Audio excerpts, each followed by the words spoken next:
Hello and welcome to the Bot Box. And it's 2023, you guys. Okay, I did say in last week's description that there was going to be better visuals and audio, and I can't provide you with the better visuals and audio this week. But next week, it should, fingers crossed, once everything's set up, be better. Anyway, it's actually probably appropriate that I get Tauron now for reasons I will explain later. So it's a black and red invertible box armed with a vertical spinner that very unusually could actually pivot. So if Tauron was flipped upside down, its spinner would automatically pivot round so it could still spin in the same direction. And send things flying, hopefully. It made its debut in Series 9 of Robot Wars, landing in Heat C, and drew Hammerbot Thor, Axelbot Axe Wielder Chimera 2, and Jump Spinner Concussion. Tauron managed to get a hit on Thor early on, before Concussion snuck in and hit Tauron's rear end, which took out Tauron's removable link. And that took out the rest of Tauron. He just couldn't move because the link's there for safety. If it's taken out, then the robot stops dead. And that's what happened to Tauron. For the rest of the fight, Tauron, unable to do anything, just got nudged around by Thor. Whenever Thor crossed paths with Tauron. Concussion turned its attention to Chimera 2, and between it and Thor, Chimera 2 didn't survive the battle either. So, Tauron had a lot of work to do ahead of Series 10. And he did do a lot of work. They even got a practice fight in against Series 6 champions Tornado. They happen to live in the same area. And Tauron got in initially as a reserve for Series 10, but after a withdrawal, Tauron actually managed to make the series proper. They landed in Heat D, where they drew Flipper, Iron Ore 6, and Clusterbots with horizontal bar spinners, the kegs. Tauron targeted Iron Ore 6 first, demolishing half of the Flipper's entanglement devices. They were now legal. Tauron then left Iron Ore 6 to have a go at the kegs. After Iron Ore 6 gave Tauron a shove, it was escaping from Sekilot at the time. Tauron de-weaponed one keg, scaring the presenters and giving the arena wall a solid test. It got a bit damaged. And this was a week after another horizontal bar spinner quite literally blew up and left a hole in the wall. No people were harmed in that particular explosion.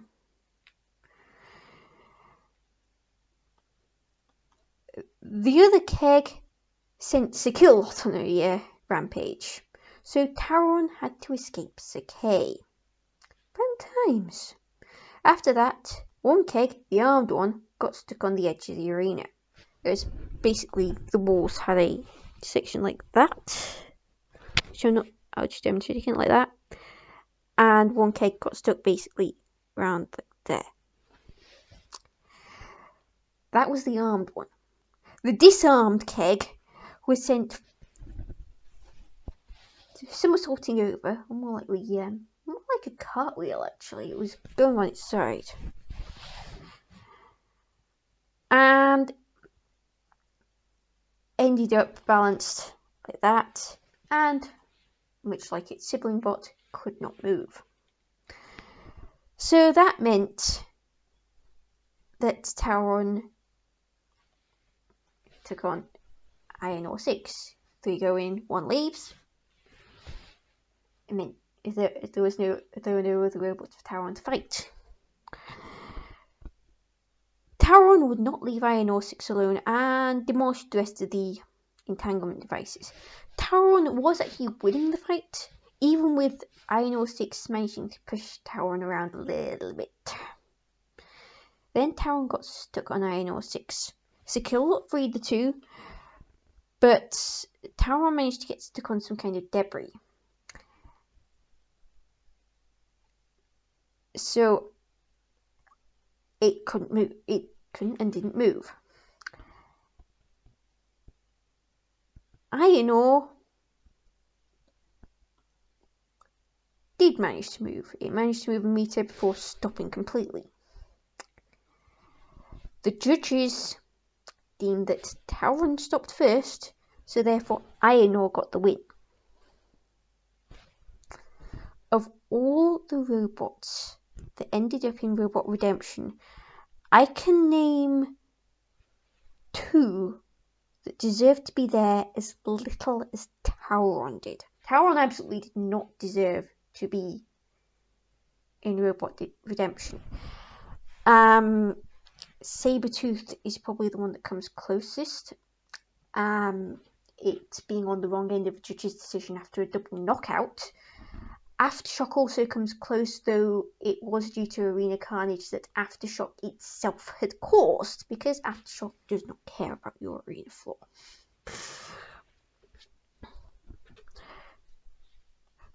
Awaiting Tauron was a Crusher, Anduin 4000, which had recently been locked in unholy robot matrimony with concussion of all robots. Tauron was the robot being chased first in the fight, but it wasn't afraid to hit Anduin 4000 head on, especially since, as a box with a plastic lid, Tauron was what a Crusher would call lunch. Both bots had to escape the kill before Anduin 4000 sent Tauron right back to the house robot. So Tauron got away. So Anduin 4000 put a hole in Tauron and pushed the spinner around, including onto the arena spikes. A spike attack actually allowed Tauron to partially tear off one of Anduin 4000's top armor panels. Anduin 4000 finally let go of Tauron, proving it could let go of things, only to put another hole in Tauron on the other side of the weapon. So both right and left sides had little puncture wounds. Then Dead Metal attacked Tauron. Yeah, you don't want to get given a hook by Dead Metal. It generally tends to bring a circular saw to play in these things. It's not fun. Anduin 4000 once again let go and opened the pit. Tauron, once free, tried to level the damage scores. Actually, I think it took the lead on damage scores because it actually tore off one of Anduin 4000's front panels. The thing is, it got another puncture wound, this time rather alarmingly close to the weapon, and it started leaking ominous smoke. But Tauron's weapon still worked. Anduin 4000 went down a wheel. Its left-hand side wheels basically lost functionality. And in the process, it lost armor. Tauron's weapon went down just as time ran out, taking it over the floor, but did not help matters. And the judges were called in. They ruled unanimously in favour of Anduin 4000.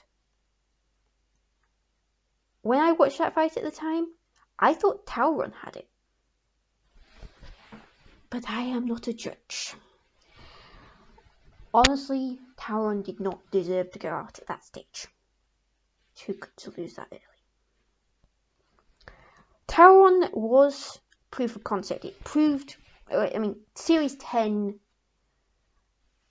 was a better show of its capabilities than Series 9, and it still didn't show everything it was capable of. It showed it was capable of lasting the distance. It showed it was capable of dishing out a whole load of damage. It deserved way better than what it got in both series.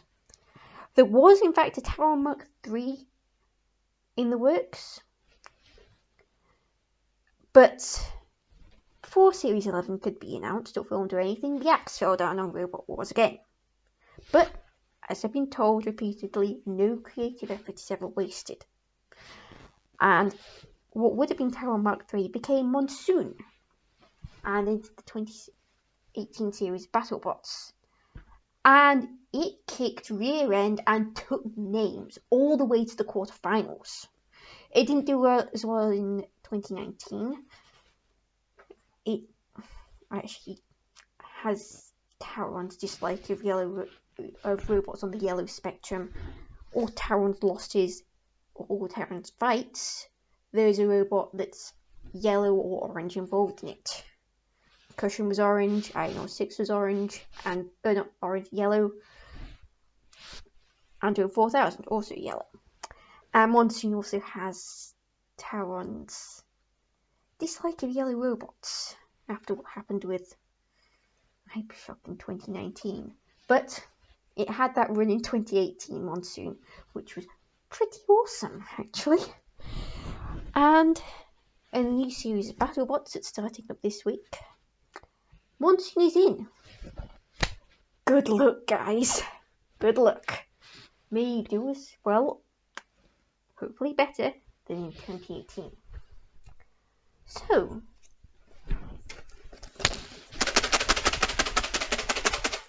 who have we got for episode 275? And who will get the benefit of the improved sound and vision? Well, it's time to find out.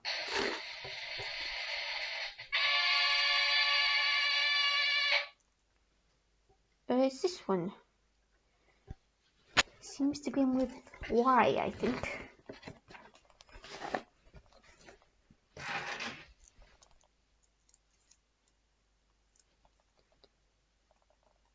Yibo Robo. I hope I pronounced that right. Until next week, Callison244, out.